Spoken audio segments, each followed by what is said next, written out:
네, 안녕하십니까. 공식 광고 대행사 AMPM 글로벌의 김지훈 대리입니다. SNS 광고에 대해 많은 광고주님들이 궁금증을 가지고 계신 것으로 보였고, 또 SNS 광고에 대한 좀 전반적인 개념을 설명드리고자 SNS 광고 컨설팅이라는 주제로 강의를 준비하였습니다. 뒤로 가기 절대 누르지 마시고 끝까지 시청해 주시면 페이스북, 인스타그램 광고 진행하실 때 그 큰 방향을 잡는 데 도움이 될 것이라 말씀드리며 강의를 시작하도록 하겠습니다. 네, 목차입니다. SNS 광고의 정의부터 장단점, 광고의 목적과 세팅과 캠페인, 마지막으로 SNS 광고 운영을 위한 장기적인 방향 설정 순으로 강의를 진행하도록 하겠습니다. 첫 번째, SNS 광고의 정의에 대해 말씀드리도록 하겠습니다. 네, SNS 광고가 무엇일까요? 많은 강의를 시청하고 계신 분들께서 자신있게 답변하실 수 있으실 겁니다. 왜냐하면 실제로 일상생활에서 많이 사용하시고 또 사용하시면서 많이 광고에 접하였기 때문입니다. SNS 광고는 바로 페이스북과 인스타그램 같은 소셜 네트워크망에서 진행하는 광고입니다. 특히 우리나라는 왼쪽 그래프를 보시는 바와 같이 SNS 이용률이 상당히 높은 편이며 국내 이용자가 인스타그램 약 1880만 명, 페이스북 약 1370만 명입니다. 이용시간 역시 아래 보시는 바와 같이 상당한 수치를 기록하고 있습니다. SNS 광고는 이러한 상당수 이용자를 대상으로 집행하는 광고라는 점 말씀드리도록 하겠습니다. 실제로 광고를 보시면 바로 느껴지실 겁니다. 왼쪽 사진과 같이 내가 팔로우하지 않았는데 이렇게 노출되는 여러가지 게시물을 보실 수 있으실 겁니다. 자세히 보시면 자그마하게 스폰서드라는 글자가 같이 노출되는데요. 이렇게 친구가 업로드한 게시물처럼 자연스럽게 소비자들에게 보여주는 광고가 바로 SNS 광고입니다. 한 가지 짚고 넘어가셔야 되는 점은 네이버 검색 광고, 쇼핑 광고와는 달리 소비자가 타이핑해서 찾아가는 광고가 아닌 판매자가 소비자에게 찾아가는 광고다라는 점을 기억해 주셔야 되며, 따라서 자신이 판매하고자 하는 상품의 이해와 타겟의 이해가 가장 선행되어야 된다는 점을 명심하며 진행해야 한다고 말씀드리고 싶습니다. 이제 SNS 광고의 정의에 대해 설명드렸으니 SNS 광고의 장점에 대해 말씀드리도록 하겠습니다. SNS 광고의 장점을 순서대로 정리해 보았는데요. 첫 번째 장점은 바로 방대한 이용자 수라는 점입니다. 전 세계 20억 명 이용자를 대상으로 광고를 집행할 수 있으며 이용자들이 상당히 많은 시간 SNS 광고에 노출된다는 점이 장점입니다. 두 번째는 바로 스마트폰 환경에 최적화되어 있다는 점입니다. 92% 이용자가 스마트폰을 통해 언제 어디서든 SNS를 이용하며 반대로 언제 어디서든 소비자들에게 광고를 노출시킬 수 있다는 점이 두 번째 장점입니다. 세 번째 장점은 일반적인 홍보가 아닌 소통을 진행할 수 있다는 점입니다. 광고를 진행하며 광고 소재의 반응을 댓글, 좋아요, 메시지 등을 통해 즉각적으로 확인할 수 있습니다. 네 번째 장점은 바로 광고 소재가 광고 성과에 큰 영향을 미친다는 점입니다. 창의적이고 소비자의 이목을 끌 수 있는 최적화된 광고 소재만 있다면 광고비를 과하게 투자하지 않아도 성과를 볼 수 있다는 점이 SNS 광고의 큰 장점 중 하나입니다. 다섯 번째, 타겟팅입니다. 페이스북, 인스타그램은 국내 2천만 명이 넘는 소비자 풀을 대상으로 광고를 진행하기에 타겟팅을 최적화할 수 있다는 장점을 가지고 있습니다. 인구 통계학적 특징, 관심사, 행동 패턴을 설정하여 타겟을 구체적으로 설정할 수 있으며 기존에 진행하였던 광고를 분석하여 리타겟팅이 가능합니다.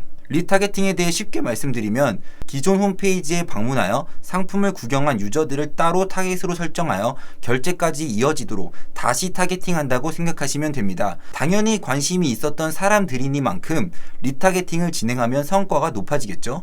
마지막으로 친근한 광고 지면이라는 장점이 있습니다. 왼쪽 상단 이미지를 보시는 바와 같이 친구가 업로드한 게시물처럼 자연스럽게 노출 방식을 설정할 수가 있습니다.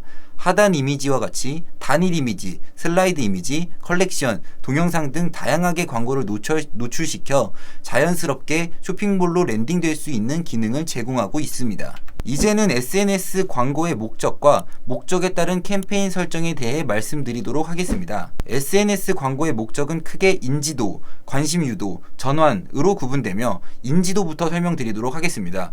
브랜드 인지도의 경우 내 광고를 클릭하지 않아도 내 광고를 볼 것 같은 사람들에게 노출하는 광고를 의미합니다. 쉽게 생각해서 5개 광고와 성격이 가장 비슷하다고 생각하시면 됩니다. 도달의 경우 다른 목적 다 필요 없이 가장 많은 사람들에게 노출시키고 싶다 하는 경우 설정하는 캠페인입니다. 두 번째 경우, 두 캠페인의 경우 적합한 광고를 예시로 들자면 교육회사 에듀윌 광고를 생각하시면 될 것 같습니다. 배너를 보고 합격자 수 1위는 에듀윌이구나 인지만 하고 별다른 액션까지는 크게 바라지 않는 경우처럼 추후에 고려 상품군이 될 수 있도록 인지도를 높이는 광고를 진행하고 싶다 하는 경우 두 캠페인을 사용하시면 됩니다. 관심 유도에 대해 설명드리도록 하겠습니다. 트래픽입니다. 웹사이트의 랜딩페이지, 블로그, 게시물, 앱 전환 등 선택한 모든 랜딩페이지를 방문하도록 할 경우 트래픽을 선택합니다. 다음은 앱 설치입니다. 이름과 같이 비즈니스 앱을 다운받을 수 있도록 스토어로 유도하고자 할 때 사용합니다. 다음은 동영상 조회입니다. 마찬가지로 이름과 같이 비즈니스 동영상을 시청할 가능성이 높은 페이스북 사용자들에게 동영상을 공유할 때 사용합니다. 마지막으로 잠재 고객 확보입니다. 뉴스레터 신청처럼 제품에 관심이 있는 사람들의 정보를 수집하는 광고를 만들거나 비즈니스에 전화를 걸도록 유도하고자 할 때 사용하며 예를 들어 유학원 업체에 상담 신청하기와 같은 페이지에 적용이 가능합니다. 다음은 동영상 조회입니다. 마찬가지로 이름과 같은 비즈니스 동영상을 시청할 가능성이 높은 페이스북 사용자에게 동영상을 공유할 때 사용합니다. 다음은 잠재 고객 확보입니다. 뉴스레터 신청처럼 제품에 관심이 있는 사람들의 정보를 수집하는 광고를 만들거나 비즈니스에 전화를 걸도록 유도하고자 할 때 사용하며 예를 들어 유학원 업체의 상담 신청하기와 같은 페이지에 적용이 가능합니다. 마지막으로 전환에 대해 설명드리도록 하겠습니다. 사람들이 비즈니스 사이트에서 장바구니에 담기, 앱 다운로드, 사이트 가입, 비즈니스에 전화 걸기, 구매 등의 특정 행동을 취하도록 유도하고자 할 때 사용합니다. 지금까지 SNS 광고 목적에 따른 캠페인 세팅에 대해 말씀드렸습니다. 지금부터는 개인적으로 SNS 광고를 운영하시면서 가장 중요하다고 생각하는 방향에 대한 이야기를 나누고자 합니다. 방법론적인 이야기가 될 수 있다곤 하나 아래 써있는 것처럼 매출 폭발을 위한 마법의 세팅, 그런 건 이 세상에 없다고 저는 말씀드리고 싶습니다. 그러니까 결국 방법론적으로 돌아올 수밖에 없으며 해당 내용을 간직하셔서 발전하는 SNS 광고 속에서 자신만의 무기를 찾기를 바랍니다. 그러면 시작하도록 하겠습니다. 일반적으로 광고 성과가 발생하기까지는 어떤 프로세스를 거칠까요? 우선 가장 먼저 SNS에서 광고를 보고 인지하겠죠? 광고인지도 모를 정도로 거부감 없는 광고가 있기도 하지만 일반적으로 광고를 인지합니다. 그 다음은 무엇일까요? 바로 광고의 클릭입니다. 클릭을 하여 광고하고자 하는 상품이나 서비스의 랜딩 페이지로 이동하게 됩니다. 그 다음은 무엇일까요? 바로 랜딩 페이지 내에서의 결제 완료입니다. 어떻게 광고를 세팅해야 대박이 날 수 있을까 고민하기 전에 우리는 이 과정을 최적화해야 합니다. 우선 광고 성과 발생의 첫 단계 클릭에 대해 말씀드리도록 하겠습니다. 결론부터 말씀드리면 광고를 진행함에 있어 클릭률이 높아야 함은 당연한 이야기이며 클릭률을 높이기 위해서 신경 써야 되는 부분은 바로 광고 소재입니다. 평균적으로 광고 소재 2개를 동시에 운영하면서 광고 소재의 효율을 비교하는 것을 추천드립니다. 그럼 광고 효율은 어떻게 측정하냐? 질문이 있으실 텐데 정답은 바로 CPC 단가를 비교하시면 됩니다. 동일한 광고비를 지출하였으나 클릭이 적으면 CPC 단가가 높아지게 됩니다. 따라서 CPC 단가를 지속적으로 낮추기 위해 소재 테스트를 지속해야 하며 목표한 CPC 단가를 맞출 때까지 이러한 노력을 지속해야 합니다. CPC 단가를 그래서 얼마로 맞춰야 하냐라고 또 질문이 이어지실 텐데요.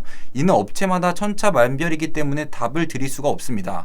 다만 제품 한 개를 판매하기 위해서 투자 가능한 광고 예산을 정하시고 전환율을 가정하셔서 CPC를 도출하시는 방식으로 목표를 세팅하시기 바랍니다. 예를 들어 수첩 하나를 판매하기 위해서 최소한으로 3만원의 광고비를 사용할 수 있는 상황에서 평균적으로 전환율이 1%라면 CPC는 3만원, 3만원 나누기 100, 여기서 100은 전환율이 1%이기에 100입니다. 그러면 CPC는 300원이 됩니다. 이 300원을 맞출 수 있는 광고 소재를 발굴하셔야 됩니다. 마지막으로 이 CPC를 맞출 때까지 일정 기간 동안 광고를 운영하면서 예를 들어 일주일마다 광고 소재를 변경하며 테스트하는 과정을 거쳐야 함을 말씀드립니다. 그럼 다음 단계는 무엇일까요? 광고 성과 발생의 두 번째 단계 전환에 대해 말씀드리도록 하겠습니다. 아무리 광고를 많이 클릭해서 제품 상세 페이지를 많이 노출시킨다 해도 결제가 이루어지지 않으면 아무 소용이 없겠죠? 이러한 전환율을 개선시킬 수 있는 것은 바로 상세 페이지 개선입니다. 이 상세 페이지를 개선하기 위한 방법을 말씀드리기 이전에 전에 말씀드린 광고 소재 최적화를 진행하는 것이 먼저입니다. 상세 페이지를 변경하는 것은 시간이 많이 소요되기 때문입니다. 상세 페이지의 로직 개선을 위해서라면 선두주자의 모니터링이 필수입니다. 업종별로 상세 페이지의 로직, 즉 소비자를 설득하는 순서는 다르기 때문에 딱 정해서 말씀드리기는 어려우나 가장 잘 나가는 브랜드 5개를 뽑아 상세 페이지를 비교하면서 공통된 로직을 따라가기 바랍니다. 당연한 이야기 하고 있네 라고 말씀하실 수도 있지만 내가 말하고 싶어하는 순서대로 말하여 논리가 맞지 않는 상세 페이지가 수두룩하며 또한 페이지 모니터링 작업을 거치지 않는 대표님들도 상당히 많이 계십니다.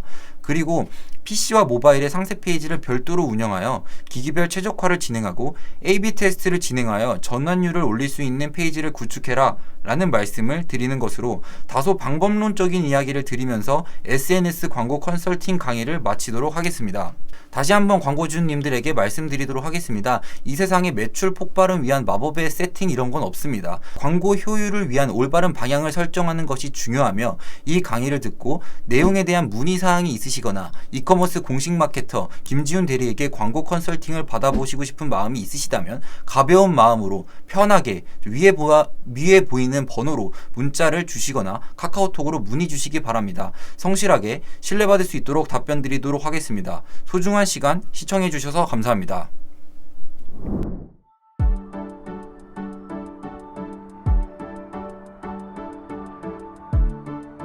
구독과 좋아요는 컨텐츠 제작에 힘이 됩니다.